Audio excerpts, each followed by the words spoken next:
입니다.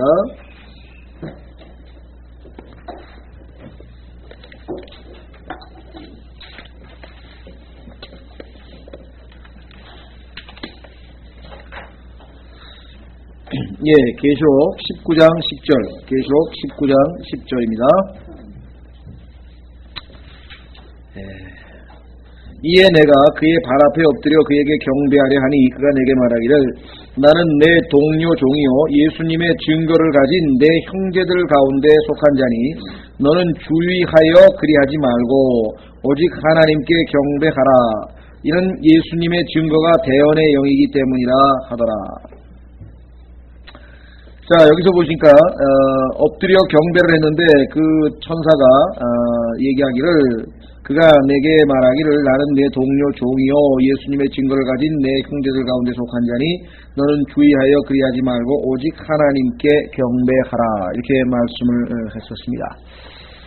자, 오늘날 이 로마 카톨릭 교황이 아마 이 말씀을 읽었으면 어떻게 반응할까 싶은데요.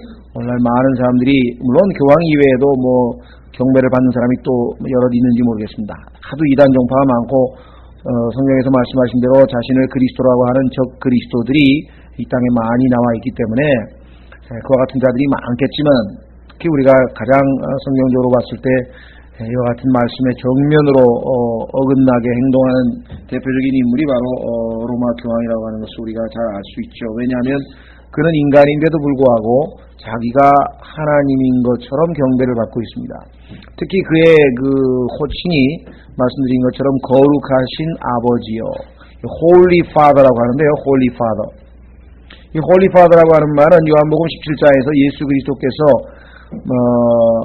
하나님께 마지막 십자가를 치시기 전에 기도했을 때 거룩하신 아버지요. 그러니까 예수님께서 하나님 아버지를 부르셨을 때 사용했던 칭호인데 그 칭호를 교황에게 붙여도 교황은 당연하다는 듯이 그 칭호를 받아들였다고 한다면 이보다 더 큰 신성모독은 아마 없을 것입니다. 자, 그래서 여기서 엎드려 경배했더니 여기 보니까 그리하지 말라 이렇게 해서 10절 끝부분에 그리하지 말고, 지난번에 잠깐 말씀드렸습니다만 다시 한번 좀 말씀드리고 싶은데요. 이 요한이 세 번에 걸쳐서 초자연적인 현상에 대해서 세 번에 걸쳐서 반응을 했을 때에 좀 잘못된 반응을 보였었습니다. 그러니까 초자연적인 어떤 현상 또는 계시 이런 것 앞에서 자연적인, 우리가 원래부터 인간이면 당연히 갖고 있는 그런 자연적인 어떤 반응을 보였었는데 그때마다 그것이 잘못됐다고 하는 것을 교정을 받게 되고 또 소위 말하면 이제 꾸중을 듣게 되는 것인데요. 자, 한번 확인을 해보겠습니다. 그러니까 영적 분별력이 없기 때문에 때로는 우리가 영적인 그러한 계시나 어떤 현상 앞에서 잘못하면은 우리가 원래 타고난 그 아담의 본성대로 자연적인 천연적인 그런 행동을 보일 때가 있다. 자, 계시록 5장 한번 보겠습니다. 계시록 5장.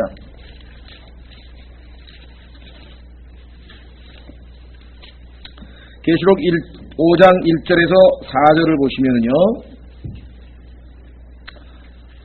또 내가 보매 왕좌에 앉으신 분의 오른손에 책이 있으니 안과 뒷면에 글이 적혀있고 7 봉인으로 봉인되어 있더라. 또 내가 보매 힘센 천사가 큰 음성으로 공포하기를 누가 이 책을 펴며 이 책의 봉인들을 떼기에 합당하냐 하되 하늘에나 땅에나 땅 아래에 능히 그 책을 펴거나 들여다볼 사람이 아무도 없더라. 그래서 그 책을 펴거나 읽거나 들여다보기에 합당한 사람이 보이지 아니하므로 내가 많이 울었더니. 그렇죠? 그 누군가가 있어서 그 책을 펴서 그 계시가 나와야 되고 그 진리를 알아야 되는데 답답하죠. 아무도 그것을 열어볼 자가 없기 때문에 울었는데 5절에 장로들 중에서 한 사람이 내게 이르되 울지 말라. 너는 영적으로 잘못 판단했다 이거죠. 울 때가 아니라 이거죠. 울지 말라. 보라 유다 지파의 사자 곧 다윗의 뿌리가 이기셨으니 그 책을 펴며 그 책의 7 봉인을 떼시리라 하더라. 이렇게 되어 있습니다.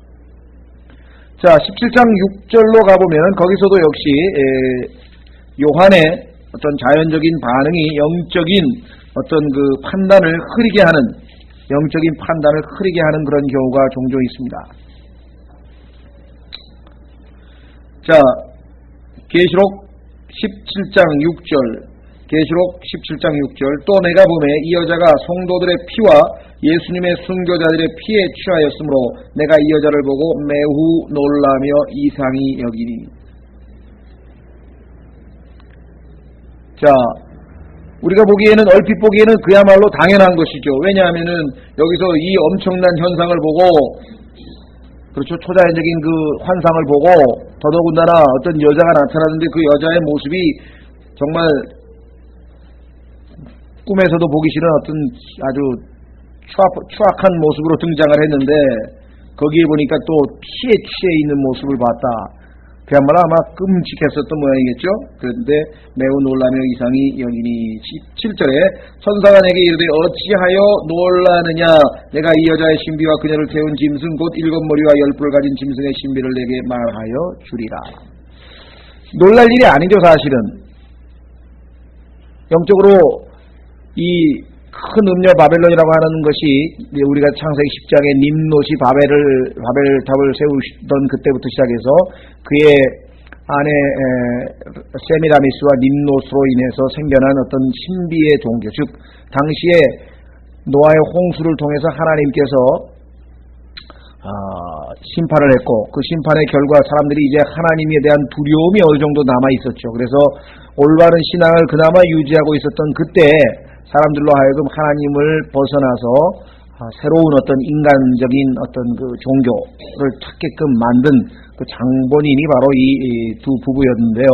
그들이 만들어낸 그 바벨론이라고 하는 신비 종교 체제가 6천년 인류 역사를 통해서 오늘날은 물론 로마 가톨릭이라고 하는 가장 참 특징을 그대로 갖추고 있는 종교로 모습을 드러냈지만, 그 이외에도 전 세계 모든 하나님을 대적하는, 또는 하나님께 무지한, 전혀 하나님의 말씀, 계시의 말씀과 다른 종류의 모든 그러한 종교 체계들이 결국은 큰 음녀의 바벨론이다 보니까, 사실은 우리가 영적인 안목을 가지고 진작 이것을 꿰뚫어 봤어야 했었는데 전혀 영적인 분별력이 우리가 없었기 때문에 이러한 모습을 통해서 하나님께서 이제 그 신비의 정체를 밝혀주시려고 하니까 놀라고 있는 모습을 보게 됩니다. 오늘 본 19장 10절에도 그 엄청난 그 환상을 보고서 너무나 놀래서 이제 소위 말하면은 그 동료 종인 사람에게조차도 하나님께만 경배해야 될 자인 요한이 지금 경배를 하려고 하는 모습을 우리가 종종 보게 됩니다. 그래서 우리는 우리가 가지고 있는 자연적인 어떤 그런 감정 또는 이와 같은 것들이 영적인 올바른 판단을 하는 데 있어서 흐리게 하는 경우가 많죠. 또 때로는 이것 때문에 우리가 주로 죄를 짓고요. 창세기 3장에도 보면은 최초의 죄를 지은 아담은 자기와 하나님과의 관계와 자기와 아내와의 관계에서 고민하다가 아내를 먼저 선택하는, 여러분과 제가 지은 죄 중에 아마 상당수의 죄도 하나님을 제1순위에 놓지 않고 가족이나 자기가 사랑하는 그런 사람들을 제1순위에 놓기 때문에 짓는 죄가 아마 많을 겁니다. 그렇죠? 분명히 하나님께서는 먹지 말라 그랬는데 아내는 먹으라 그러고 어떻게 해야 되겠어요? 이거? 어떻게 할 거예요? 예? 거기다가 그냥 눈망울 동그랗게 뜨고 그냥 안 먹으면 날 안 사랑하는 거지 그러고 있는데 이 먹어야 돼요? 안 먹어야 돼요? 이거 참 보통 일이 아니죠. 근데 우리는 아담처럼 역시 당연히 아내의 말을 따르고 말았죠. 하나님이 선물로 주신 아내 사이에서 아내를 택해버린 그 어리석음이 바로 이 아담이라고 하는 인간의 모습. 우리가 저지른 죄의 거의 대부분도, 아브라함도 영적으로 잘 나가다가 그 아내가 그냥 달달 볶으면서 사라와 사이에 말이지 좀 아들 좀 낳아달라고 막 그렇게 졸라대는 거 결국은 뭐예요? 판단력이 흐려져가지고 아내의 말을 듣고 이스마엘이라고 하는 참 낳지 말았어야 할 그러한 육신의 열매를 얻고 말하는데요. 그럼 그렇다고 해서 항상 또 그러면은 이 natural affection, 자연적 인간이면 원래부터 가지고 있는 그러한 것이 다 부정돼야 되느냐? 또 그것은 아닙니다. 그래서 그러니까 그 판단을 우리가 잘 못하는 거예요. 영적으로 분별력이 없어서. 그래서 아브라함은 중간에 가다 보니까 사라가 자기 이 아들, 그렇죠, 이스마엘과 그 여인을 아주 내쫓으라고 하면서 막 쫄라대는데, 걔도 내 아들인데 어떻게 내쫓느냐 이렇게 되겠죠. 그래서 고민하고 있는 차에 하나님께서 내 아내의 말대로 하라. 그거 참, 어떨 때는 아내의 말을 들어서 죄를 짓고 어떨 때는 아내의 말을 안 들어서 이게 참 얼마나 어려운 일입니까? 그렇죠? 예. 그러니까 영적으로 깨어있지 않으면 사실 이게 분별력이 안 갑니다. 가만히 있어. 하나님께서 지금 아내를 통해서 말을 하는 건지, 마귀가 아내를 통해서 나를 지금 잡아뜨리려고 하는 건지, 이게 둘 중에 하나긴 하나인데, 어떻게 판단하냐, 이게. 참 어렵죠. 그렇죠? 예. 로마서 1장 31절에 보면은요, 이방인들의 죄악을 열거할 때, 사도 바울이 쭉 나오는데 그 중에 하나가 뭐냐면, 타고난 본성의 애정이 없고, 뭐 그런 말이 있어요. 영어로 이게 natural affection이라고 하는 말인데요. 그 말은 뭐냐면 조금 의미가 틀립니다. 어떤 인간의 정이라든가 이런 인간관계에서 맺어지는 게 아니라 인간이라고 하면 당연히 가지고 있어야 될 인지상정. 다시 말하면 슬플 때 슬퍼하고 괴로울 때 괴로워하고 기쁠 때 기뻐해야 되는데, 요즘에 이 인간들이 죄악에 물들어가지고 하나님께서 인간에게 주신 그나마 본래 인간이면 가지고 있어야 될 그러한 소위 말하면 natural affection이라고 하는데요. 타고난 인간의 어떤 본성, 어떤 그런 것들마저 다 상실해버려서, 그렇죠? 부모님이 죽었는데도 싱글벙글한데, 슬퍼해야 될 때 가서 슬퍼할 줄 모르고, 그렇죠?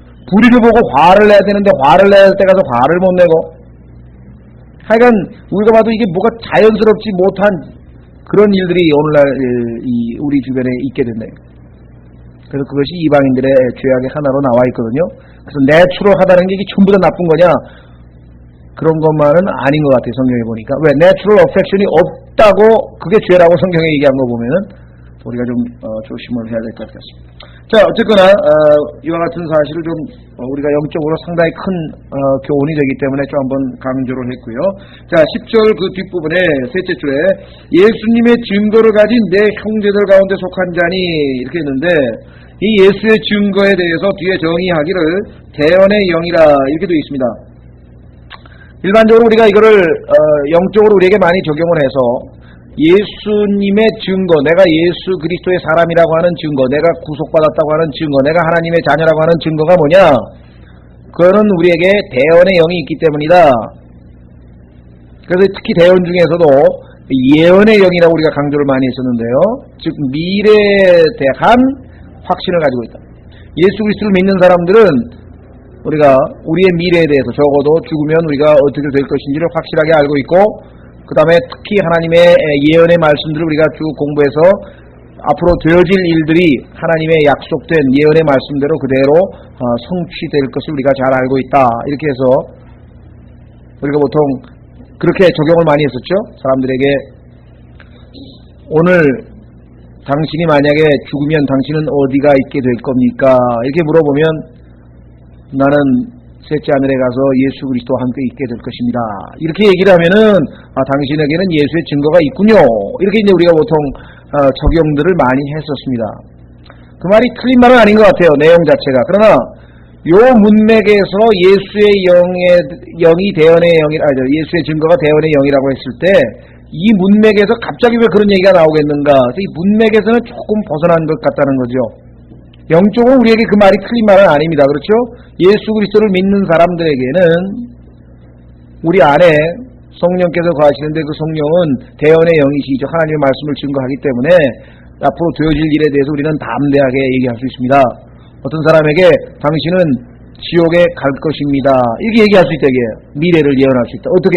예수 그리스도를 믿지 않으니까. 그러나 만약에 이 시간 예수 그리스도를 주님으로 영접하면 당신은 영생을 얻게 될 것입니다. 이런 예언도 우리는 담대하게 할 수 있다 이 말이죠. 그 이외에도 우리가 휴거될 것이라든가 예수 그리스도께서 재림하셔서 이 땅에서 1000년 동안 다스릴 것이라든가 그때 이스라엘의 전 세계의 수도가 이스라엘의 예루살렘이 될 것이라든가 그 이외에도 많은 것들 우리가 담대하게 사실처럼 예언할 수 있죠. 그런 말은 틀린 건 아닌데 갑자기 이 문맥에서 왜 이 얘기가 나왔을까? 좀 다른 각도에서 한번 좀 살펴볼 필요가 있을 것 같아요. 여기 보시면은 지금 19장에 나와 있는데 19장에 나와 있는 내용을 보면은요, 지금 그 1절에 보시면은요, 할렐루야, 거기 보시면, 이 일들 후에 내가 들으니 하늘에서 많은 사람들의 음성이 있어 이르되 할렐루야, 구원과 영광과 존귀와 권능이 주 우리 하나님께 있도다. 이는 하면서 쭉 얘기 나와서요, 4절에 왕좌에 앉으신 하나님께 24장로와 대짐승이 엎드려서 경배하는 장면이 나오고 5절에 보면 왕좌에서 한 음성이 나서 여기 보시면은 5절에서 나오는 음성은 예수 그리스도의 음성이라 그랬죠. 그래서 하나님의 모든 종들아 하나님을 두려워하는 자들아 하면서 예수님께서 아버지를 지금 하나님이라고 지칭하고 있는 모습을 우리가 지난 시간을 통해서 한번 살펴본 적이 있었습니다. 그렇죠? 자, 그런데 그 9절에 보시면 하나님께서 하신 참된 말씀이라 하더라. 그래서 지금 하나님에 대해서 언급을 해야 되는데 갑자기 10절에 가면은 예수님의 증거를 가진 내 형제들 가운데 속한 자니 너는 주의하여 그리하지 말고 오직 하나님께 경배하라. 거기까지는 괜찮은데 갑자기 하나님께 경배하라고 한 다음에 이는 예수님의 증거가 이렇게 하면서 하나님 대신에 예수님으로 지금 대상이 바뀌게 되는 것을 우리가 좀 주목을 해야 될 것 같습니다. 복음서에는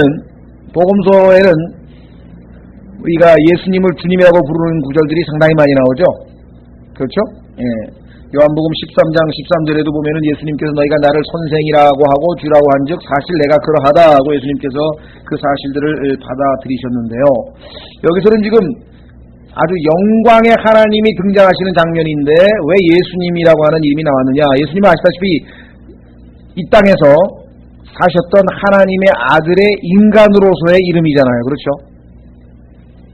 즉 인성을 지니신 그러한 특성을 지니는 것으로 여기 예수님이라고 하는 이름이 등장했는데 따라서 우리는 여기에서 왜 이렇게 예수 그리스도의 인간으로서의 이름이 강조되고 있는가를 한번 좀 초점을 맞춰서 살펴본다고 한다면 상당히 의미가 있겠다. 다시 말하면 대언의 영이라고 하는 것, 다시 말해서 구약에 나와 있는 모든 대언, 예언이라고 하는 것은 다 초점이 어디에 있냐면요, 인성을 가지신 예수 그리스도에 관한 것이 핵심적인 초점입니다. 그래서 우리가 예수 그리스도께서는 이 땅에 오실 때 사람의 아들로, 인자로서 사람의 아들로 이 땅에 오셨고요. 그는 인간으로서 죽으심을 통해 죽음을 정복하셨고 또 승천하실 때도 그는 인간으로서 승천하셨고 아버지의 보좌 우편에 앉아 계실 때에도 영광을 받으신 인자로서의 모습으로 앉아 계시고 또 하늘에서조차도 그분은 여전히 인성과 신성을 동시에 지니고 계신다. 자, 그래서 성경에 보면은 빌립보서에 나중에 이 땅에 있는 모든 혀가 예수라고 하는 이름 앞에 무릎을 고백하게 되죠. 예수라고 하는 이름 앞에 뭐라고 됐습니까? 고백을 한다 그랬네? 무릎 꿇는다네. 두 군데 한번 확인해 보겠습니다.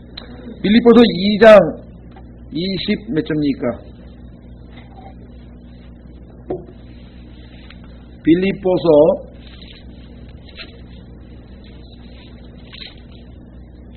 2장 10절에 보시면은요,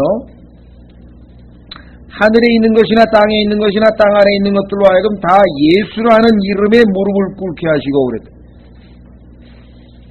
그 다음에 또 모든 혀로 하여금 예수 그리스도는 주시라 시인하여 하나님 아버지께 영광을 돌리게 하셨느니라.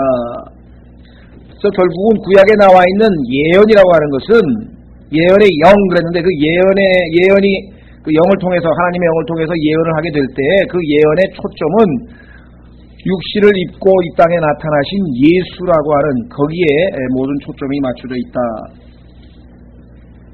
우리가 아마 그와 같은 관점에서 여기서 예수의 증거, 이때 증거라고 하는 말은 우리가 그 법에 가면은 재판할 때 증거를 대보시오 할 때 그런 증거가 아니라 여기서 지금 테스티모니라고 하는 것이거든요. 그러니까 예수님에 대하여 증거하는 것이에요.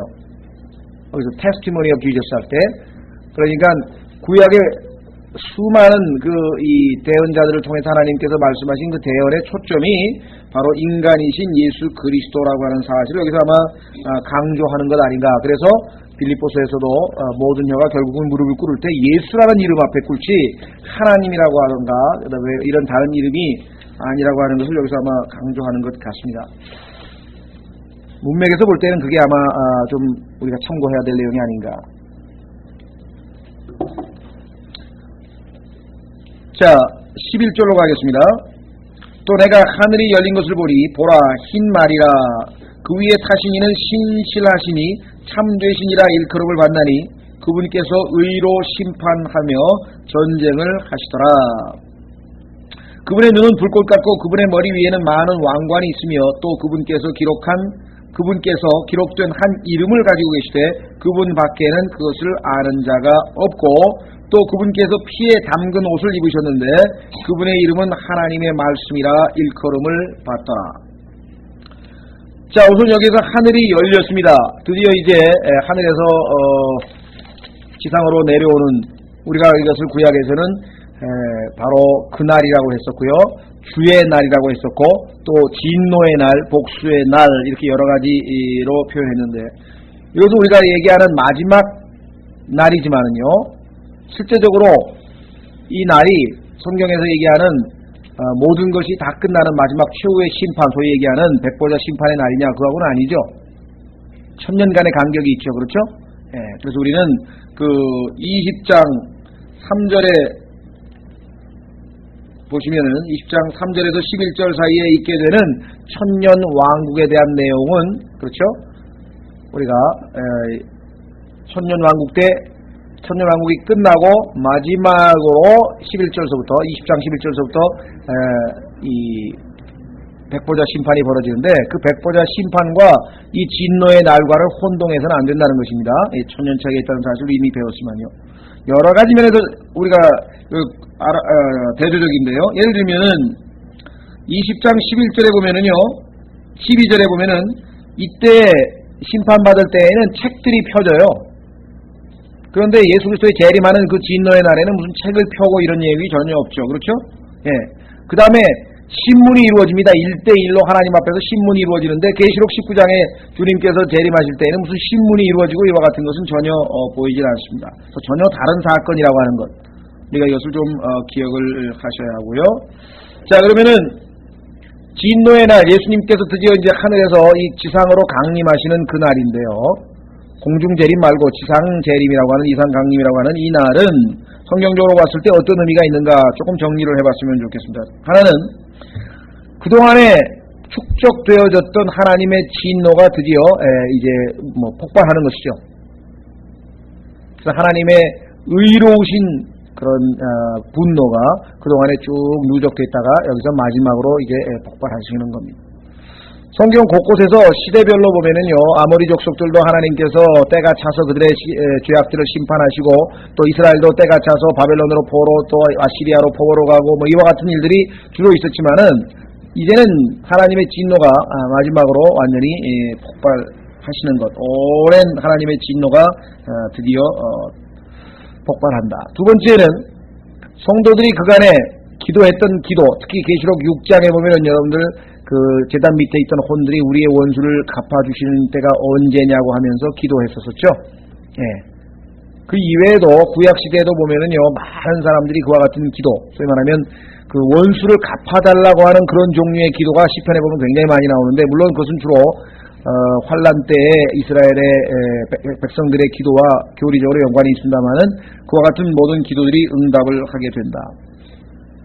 그래서 이제 하나님께서 그분의 진노의 그 능력을, 진노의 능력을 뭐랄까요, 주님께서 예비하신 그릇들에게 퍼부으시는데 그 내용은 여러분들과 제가 로마서 9장에서 공부를 한 적이 있습니다. 한번 확인해 보겠습니다.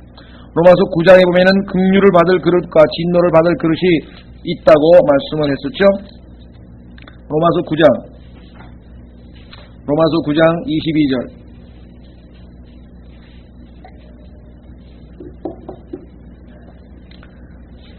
로마서 9장 22절 보시면은 만일 하나님께서 자신의 진노를 보이시고 자신의 권능을 알게 하고자 하사 파멸하기로 준비된 진노의 그릇들에게 심히 오래 참으심으로 인내하시고. 근데 그 인내가 이제 여기서 끝나고 심판이 이루어지는 것을 우리가 확인을 하게 됩니다.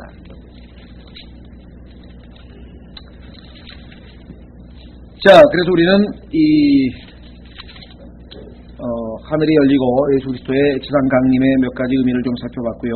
자, 여기서 한 가지 또 주목해야 될 것은 예수 그리스도의 이름이 여기 지금 몇 가지가 나오냐면요. 11절에 신실하시니 참되시니라고 하는 이름이 하나 있죠. 그렇죠. 여기 지금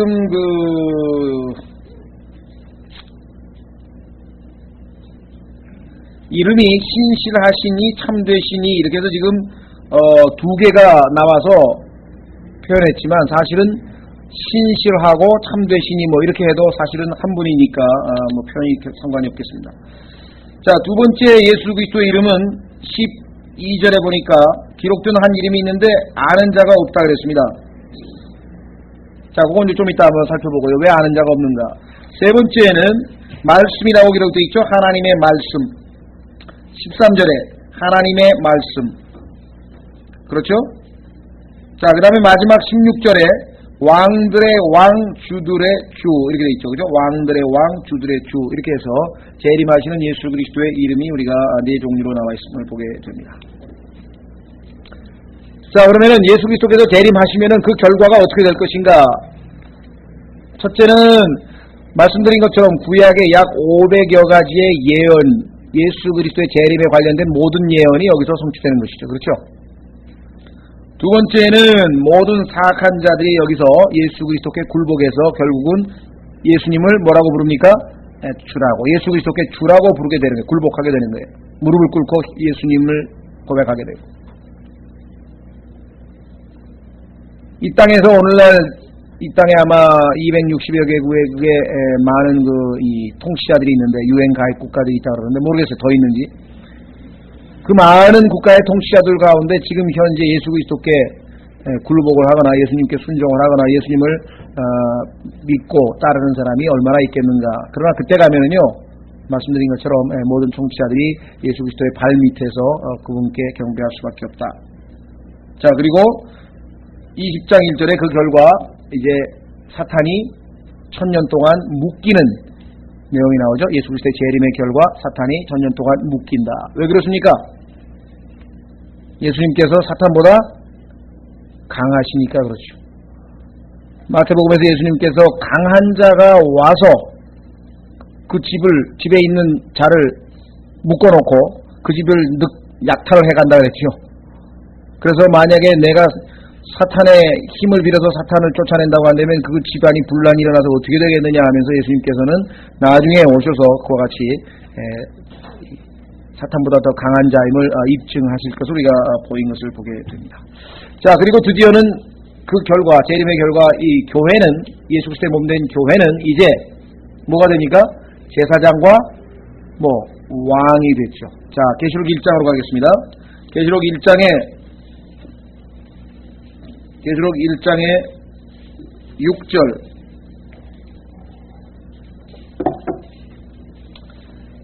계시록 1장의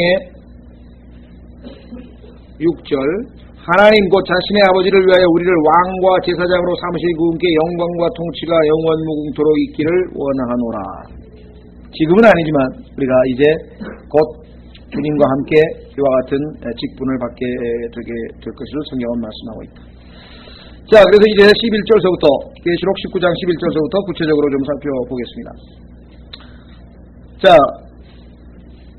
또 내가 하늘이 열린 것을 보니. 자, 우리는 계시록 어디에서 또 하늘이 한번 열렸던 것을 기억하십니까? 4장 1절에서 열렸었죠?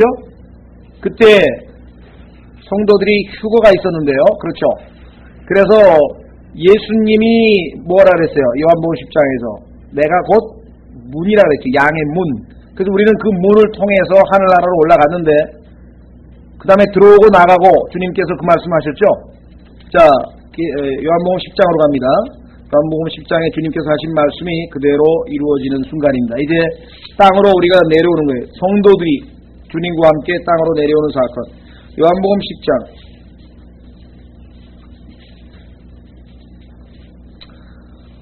진실로 진실로 내가 너에게 이르노니 양우리에 들어갈 때 문으로 들어가지 아니하고 다른 길로 넘어가는 자 그 자는 도둑이며 강도이나 오직 문으로 들어가는 자는 양들의 목자라. 문지기는 그에게 문을 열어주고 양들은 그의 음성을 듣나니 그가 자기 양들의 이름을 불러 인도하여 내느니라. 휴거죠? 하늘에서 음성이 들리면서 양들을 이제 인도하여 낸다. Lead them out. out가 뭡니까? out. 바깥이죠, 바깥. 그러면 이 지상에 있던 사람들이 다 뭐예요? 바깥으로 저 셋째 하늘로 데리고 가게 된다. 목자가 자기 양들을 내놓은 뒤에 앞서가면 양들이 그의 음성을 알므로 따라오되 낯선 자들의 음성을 알지 못하므로 낯선 자를 따르려 하지 아니하고 도리어 도망하느니라. 예수님께서 이 비유를 그들에게 말씀하셨으나 그들은 그분께서 하신 말씀이 무엇인지 깨닫지 못하더라. 깨닫지 못해서 다시 한번 설명을 합니다. 예수님께서 다시 그들에게 이르시되 진실로 진실로 내가 너희에게 이르노니 나는 양들의 문이라. 나보다 먼저 온 자들은 다 도둑이요 강도이나 양들이 그들의 말을 듣지 아니하였느니라. 내가 곧 문이니 누구든지 나를 통하여 들어가면 어떻게 된다고요? 구원을 받고 또 들어가고 나오면 꼴을 얻으리라. 나오면 지금 나오고 있죠? 계시록 19장에서 꼴을 얻으러 나오고 있다 이 말이에요. 이 땅에 주님과 함께 통치할 것을 언급하고 있는 내용입니다. 다시 계시록 19장 11절. 흰말이 나왔다. 흰말에 대해서는 성경에 여러 군데가 아마 나올 텐데요. 자, 우선 이 말은 어떤 말이냐? 우리가 일반적으로 알고 있는 그런 말이 아니다 이 말이죠. 어떻게 알 수 있는가? 열왕기 하에 보겠습니다. 열왕기 하에 가면은 지상에서 우리가 보는 그러한 말이 아닌 하늘에 있는 말입니다. 하늘에 있는 말. 열왕기 하 2장.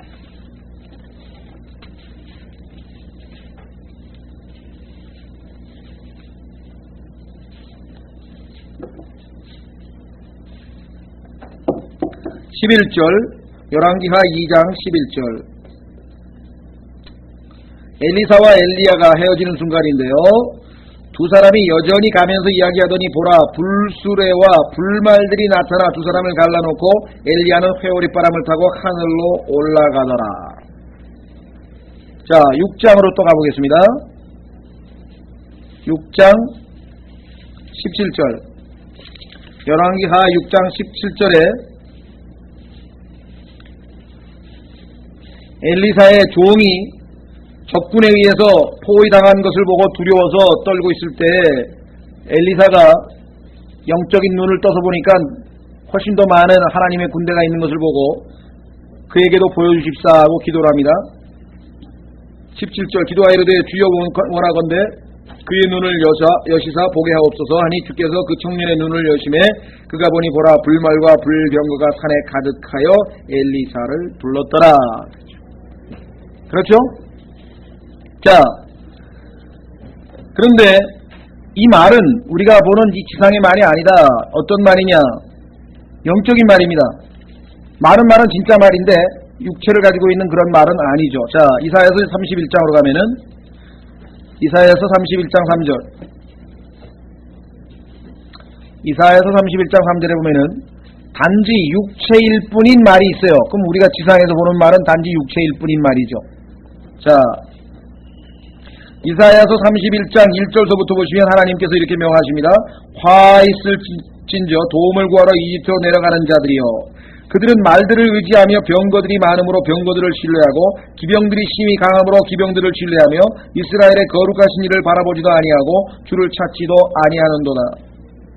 그러나 그분께서는 또한 지혜로우신즉 재앙을 가져오시고 자신의 말씀들을 취소하지 아니하시며 일어나사 악을 행하는 자들의 집을 치시고 불법을 행하는 자들을 돕는 자를 치시리니 이제 이집트 사람들은 사람이요 하나님이 아니며 그러니까 의지해봐도 소용없다. 그 다음에 그들의 말들은 육체요 영이 아니니라. 이집트의 말은 육체예요. 그러면 영인 말은 어디에 있어요? 저 하늘에 있는 불말이 불말. 그거는 영인 말이죠. 그래서 그 말을 타고 오면 어떻게 돼요? 칼로 말이 찔러도 죽지를 않잖아요. 그 내용이 요엘서 2장에 자세하게 나와 있는데 좀 이따 살펴보고요. 자, 욥기에 가면은 이 말의 특성에 대해서 자세하게 설명을 했습니다. 욥기 39장. 욥기 39장에 가면은 이 말들은 어떤 말들인가?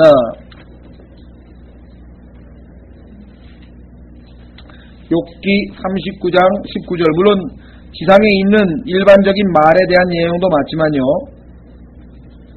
이 욥기 39장은 문맥이 말씀드린 것처럼 하나님께서 지금 이 환란의 거의 끝부분이라 그랬죠. 욥기 42장은 환란에 대한 내용이고 이 환란이 거의 끝날 무렵에 등장하는 말에 대한 언급입니다. 19절부터 보시면 내가 말에게 힘을 주었느냐 내가 그것의 목을 천둥으로 입혔느냐. 지상에 있는 말이 아무리 크게 울어도 천둥 소리 정도밖에 들리겠어요? 내가 그것으로 하여금 메뚜기처럼 무서워하게 할 수 있겠느냐. 그 코의 영광은 두려우니라. 그것이 골짜기에서 땅을 박차고 자기 힘을 기뻐하며 나가서 군사들을 맞되 두려움을 조롱하고 놀라지 아니하며 칼 앞에서도 돌아서지 아니하고 화살통과 번쩍이는 창과 방패가 자기를 향하여 우르르 소리를 낼지라도 맹렬히 성을 내며 땅을 삼키고 그것을 나팔 소리로 믿지 아니하며 나팔 소리들 속에서도 하하 웃으며 멀리서 싸움 냄새를 맡고 대장들의 노여운 부르짖음과 외치는 소리를 듣느니라. 내 지혜로 말미암아 여기군요. 25절까지. 그렇죠? 자, 그래서 우리는 예수 그리스도께서 타고 오는 흰말. 그러다 보니까 전설, 특히 이 가톨릭 국가에 보면은요, 야고보 성자가 무슨 100마를 타고 우리를 구출해주러 온다는 그런 전설이나 이런 것들이 많이 있었습니다. 혹시 여러분들 엘시드라고 하는 뭐랄까요. 영화도 있었고요. 원래는 그거는 일종의 서사시인데요. 이 영웅담을 이 서사시로 읊어놓은 것들이 보면은 많잖아요. 일리아드 오디세이도 있고 그런 것들이 많이 있는데 그 중에 중세 스페인에서 아랍계 회교도들과 대항하기 위해서 소위 말하면 성전이죠. 기독교로 얘기하면은 십자군과 같은 그런 성전을 벌였던 그런 인물 중에 하나가 시드라고 하는 사람이 있어요. 시드. 엘시드 할 때 L이라고 하는 것은 세뇨르, 미스터, 소위 뭐라 그러나, sir, 해가지고 존칭어고요. 그냥 엘시드라고도 하고, 그냥 시드라고 하는 것이 있는데, 그 사람이 이 아랍 사람들을 물리칠 때, 뭐를 의지했냐면은, 야고보 성자가 백마를 타고 그를 늘 도우러 온다. 이와 같은 전설을 힘입어서, 가톨릭 신자들이지만 크리스찬들이요 나가서 싸우자 해서 무슨 이 아랍 사람들하고의 종교 전쟁을 벌였던 얘기가 종종 나오거든요. 그래서 여러분들 백마탄 이런 얘기가 여기저기서 많이 우리나라도 그렇고 동양에도 보면은 비슷한 얘기들이 많이 나오죠. 예, 그 성경과 연관이 있는 내용입니다. 하늘에서 흰말이 내려옵니다. 신실하시니 참되시니라 그랬습니다. 신실하시니 참되신 이기 때문에 심판을 하고 전쟁을 하시는데, 자 1장으로 한번 가보겠습니다. 계시록 1장에 가면 예수님의 이름이 역시 신실하신, 그 다음에 뭐예요? 참되신 증인입니다. 1장에서의 예수 그리스도의 이름은 증인으로 나타나죠. 지금 계시록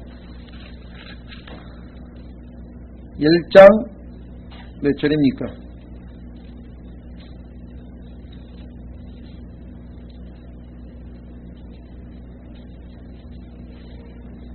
몇 절이죠?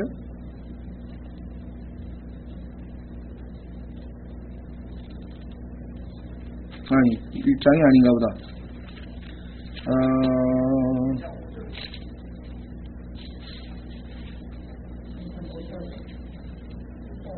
1장에는 그냥 신실함만 나오고요. 두 가지 다 나오는 게 3장에 있죠? 예, 3장 14절. 라오디게아 교회 시대. 라오디게아 교회 시대에 예수 그리스도께서는 이와 같은 모습으로 자기 자신을 나타내셨습니다. 14절. 라오디게아 사람들의 교회 천사에게 편지하라. 아멘이요 신실하고 진실한 증인이요. 여기 나와 있잖아요. 그런데 이번에는 예수님의 이름 자체가 신실 참되신이라고 나오시면서 이번에는 교회 시대가 아니죠. 심판. 그때는 증인이 아니라 이제는 심판하시는 분으로 등장을 하게 됩니다. 그래서 의로 심판하며 전쟁을 하시더라. 여기서 우리가 한 가지 짚고 넘어갈 것은 이 땅에 있는 모든 전쟁은 아시다시피 어디서부터 나온다 그랬습니까? 야고보서 4장에 보면은 이 땅에서 일어나는 모든 전쟁은 사람의 마음에 있는 욕심으로부터 나온다. 말로는 여러 가지 그럴듯한 명분을 나타내지만요. 부시 얘기가 무슨 세계 평화를 위해서 이라크를 공격하겠다 그러고 그러지만 그거는 다 드러난 명분일 뿐이고 성경 말씀에 따르면은 결국은 인간의 마음에 있는 욕심으로 말미암아 전쟁이 나온다고 성경에 저희가 내려져 있습니다. 조금 구체적으로 설명하면은 탐심, 남의 땅 빼앗고 싶으니까 빼앗는 거 아니겠습니까? 그렇죠. 탐심이라든가 또 자기가 대단한 영웅이라고 하는 것을 과시하려고 하는 그런 교만이라고, 그죠? 교만에서 나올 수도 있고요. 또 야망에서 나올 수도 있고요. 나폴레옹이라든가 히틀러 같은 경우는 제3제국을 세워가지고 예수 그리스도 성경에 나와 있는 천년왕국을 자기가 한번 이루어보겠다 이런 꿈을 가지고 있었단 말이죠.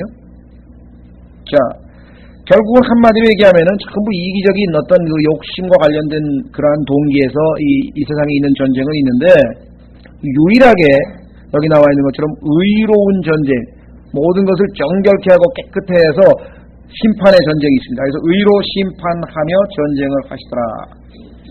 아마 오늘날 예수 그리스도를 믿는 사람들 중에는 깜짝 놀랄지 모르겠어요. 그렇죠?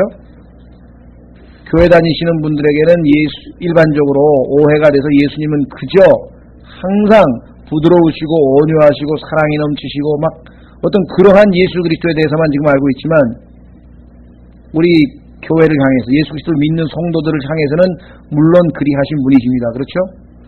그러나 의로우신 재판장으로 심판관으로 이 땅에 오실 때에는 여기 보신 것처럼 의라고 하는 것은 불의를 일체 용납할 수 없는 것이에요.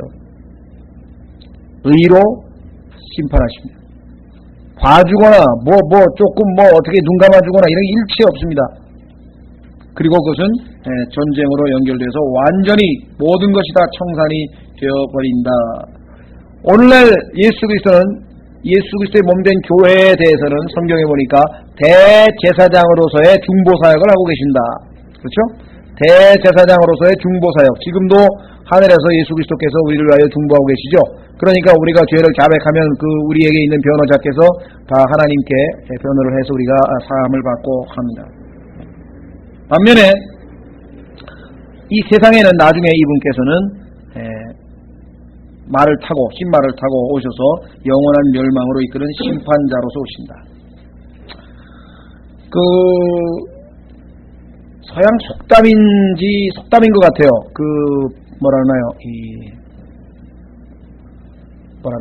우리말로는 뭐라고 표현했는데, light, 그죠? The light rejected. 빛이 비추었는데 그 빛을 거부하게 되면 It becomes lightning이라고 하나요? lightning. 이 번개가 된다. 그러니까 예수 그리스도께서 이 땅에 빛으로 오셔서 사람들에게 자기 자신을 나타내시는데 그 빛을 거부하고 받아들이지 아니하면 나중에는 번개에 심판하네요. 그렇죠. 소림하신 예수 그리스도께서 자비로 사람들에게 대해주셨는데 그 자비를 거부하고 남용하게 되면은 결국은 예수 그리스도를 심판주로, 그렇죠? 처형자로 만나실 수밖에 없다. 그래서 결국은 온 땅이 결국은 아마겟돈에서 예수 그리스도를 대적하는 상황에서 주님은 지금 의로 심판하며 전쟁을 하시더라. 이렇게 내려옵니다. 12절. 그분의 눈은 불꽃 같고, 자, 불로 심판한다고 하는 얘기는 성경에 많이 나와 있죠. 물론 여기는 눈이 불꽃 같다고 했는데요. 불로 심판한 것과 연관이 있겠죠. 자, 그분의 머리 위에는 많은 왕관이 있으며 또 그분께서 기록한 한 이름을 가지고 계시되 그분 밖에는 그것을 아는 자가 없고. 여러분들 아마 이 구약에 있어서 이스라엘 백성들이 특히 서기관들이 하나님의 말씀을 필사할 때 하나님의 이름이 나오면은 그 이름이 너무나 경건하고 너무나 그 앞에 두렵기 때문에 그 이름을 발음을 하지 않았다 그랬죠. 하나님의 이름을 함부로 발설할 수가 없어가지고 경거망동할 수가 없어가지고 아무도 그 하나님의 이름 우리가 사람들 뭐라나 신학적인 용어로는 테트라그라마톤이라 그래가지고 자음만 히브리어는 돼 있잖아요. 그래서 발음을 하려면 이제 모음을 찍어가지고 그 모음 부호에 따라서 발음을 하게 돼 있는데 YHVH 또는 어떤 사람은 WH라고 하는데요. 어쨌거나 그 자음만 딱 나오니 발음을 할 수가 없어요. 우리가 얘기하는 여호와라고 지금 이제 하는 그 이름인데요. 그래서 유대인들은 그 이름이 나오면은 이름을 발음을 안 하고 다른 단어로 바꿔서 발음을 했어요. 아도나이라고 하는 이름으로. 그래서 그 하나님의 정확한 이름이 무엇인지를 아무도 발음을 못합니다. 아마 여기에서 언급하고 있는 것은 아마 그와 같은 것에 대한 언급이 아닌가 이렇게 생각이 듭니다. 13절에 또 그분께서 피에 담근 옷을 입으셨는데 그분의 이름은 하나님의 말씀이라 일컬음을 받더라.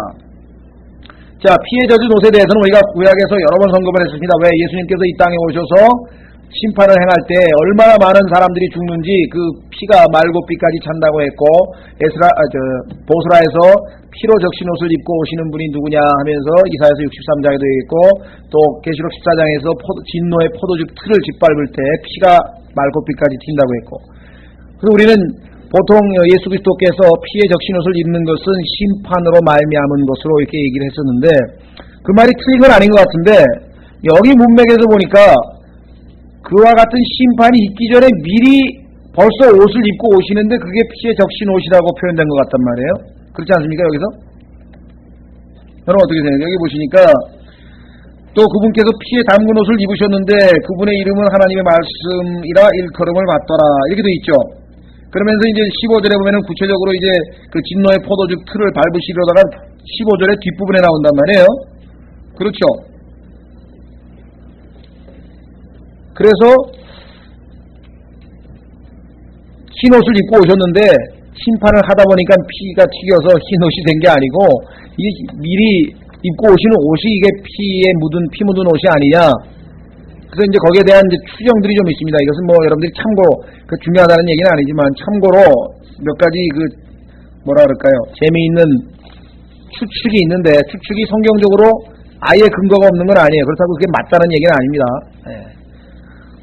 어떤 분들은 골고다에서 예수 그리스도께서 입으셨던 그 피 묻은 옷을 부활하신 후 승천까지 약 40일간에 그것을 이제 예수님께서 가지고 하늘로 가신 것이 아니냐 이렇게 추측하시는 분이 있는데 뭐 추측이니까 뭐 추측을 그렇게 하고 싶으시면 뭐 할 수도 있는 거죠. 그러나 뭐 그거를 그렇다 뭐 이렇게 가리키면 그 사람이 잘못된 거지만 그럴지도 모른다 이렇게 뭐 추측하는 거야 뭐 그런 거 많아요. 우리는 히브리서는 누가 썼느냐 뭐 그거 다 추측이지 뭐 킹제임 성경에는 분명히 바울이라고 돼 있던데 근데 그거는 킹제임 성경을 쓴 사람이 붙인 거지 원래 원문에 있는 게 아니잖아요.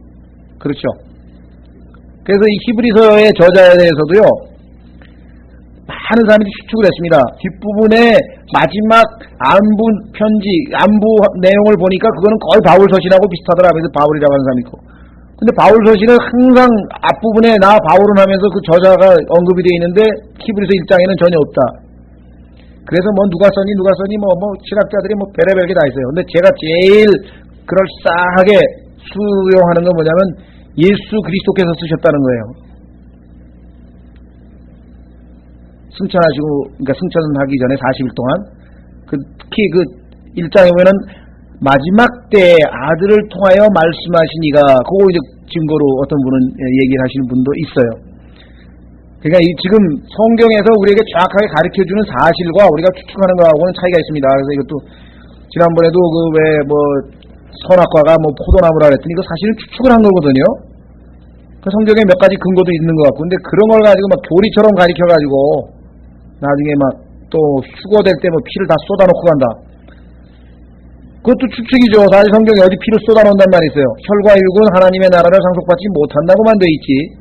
그러니까 우리가 가지고 있는 피가 누구 말 맞다나 창세기 3장의 타락 이전에처럼 혈액순환이 피가 아니라 빨간 게 아니라 하얀 물로 돼 있을 수도 있는 것이고요. 그러니까 우리는 알 수 없지 더 이상은. 그런데도 불구하고 이제 뭐 다 쏟아놓고 간다 막 이런 식으로 조금 약간은 센셔널리즘이 좀 포함되니까 사람들에게는 뭐 성경 대단하다 막 이런 식으로 되는데 어떤 사람은 오히려 그런 거 하고 실족해버리는 사람이 있다고요. 성경에도 그런 게 어딨냐 이렇게 돼. 그러니까 우리가 모를 때는 이건 추측이다. 그런데 추측은 뭐 맞는 게 사실이 아니니까 그냥 없는 걸로 해도 상관없다. 두 번째 추측은요. 이것도 추측입니다. 성경을 공부하다 보면 이렇게 추측을 해야 될 때가 좀 있는데 예수 그리스도를 가장 잘 예표하고 있는 인물은 구약의 요셉 아니냐. 그럼 요셉이 입고 있었던 건 채색 옷 있죠. 거기에 염소의 피가 묻어 있었잖아요. 형들이 그걸 갖다가 그래서 어쩌면 그거를 가지고 올라가신 거 아니냐, 뭐 또 그걸 입고 오시는 거 아니냐 그런 사람도 있어요.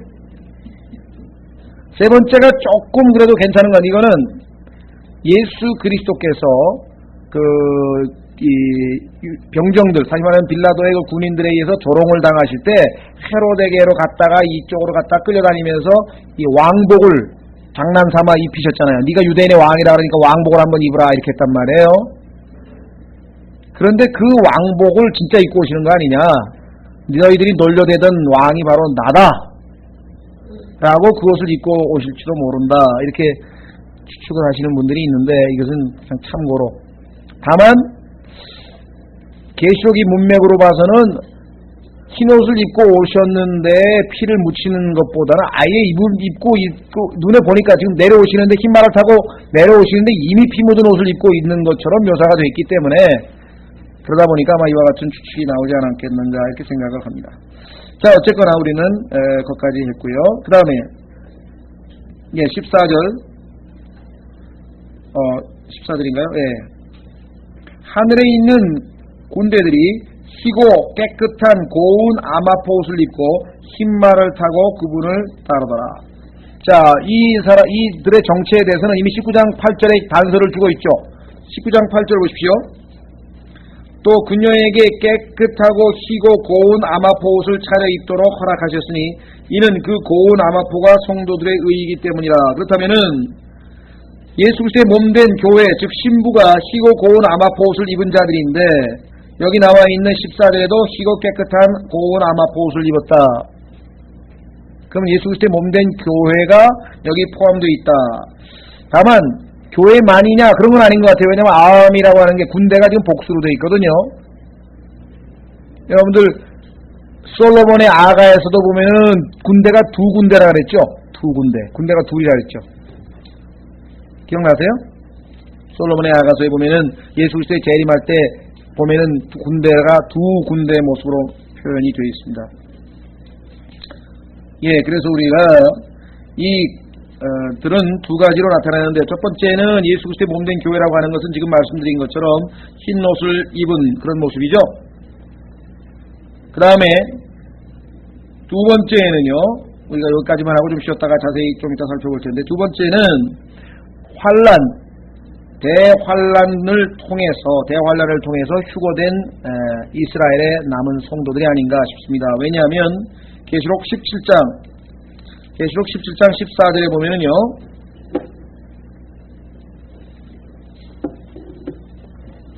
계시록 17장 14절.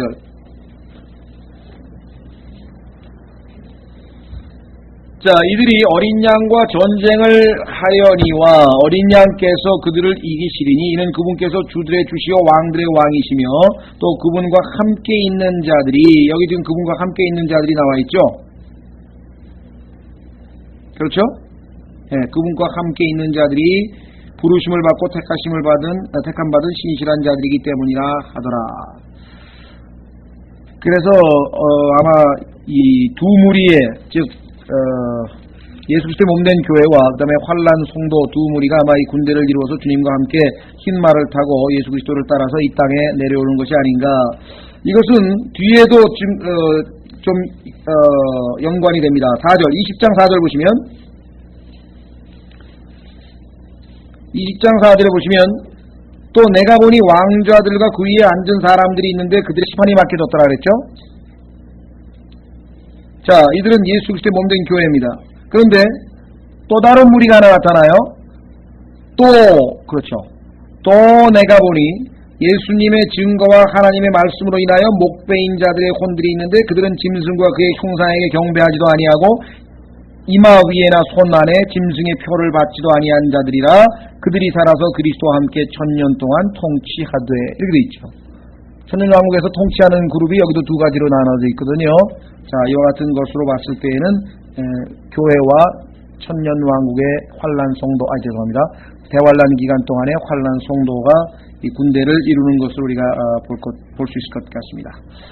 자, 좀 쉬었다가 그 문제를 조금 더 우리가 구체적인 경우들을 통해서 예언들을 통해서 성도들과 함께 예수님께서 재림할 때는 성도들과 함께 온다고 하는 성경 구절을 찾아보면 이들이 누구인가? 또 구체적으로 요엘서를 찾아보면은 그 군대가 이 땅에 내려와서 어떤 모습으로 전쟁을 하는가?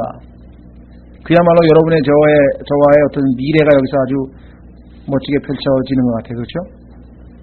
자, 쉬었다가 우리 19장 14절부터 좀 더 보겠습니다.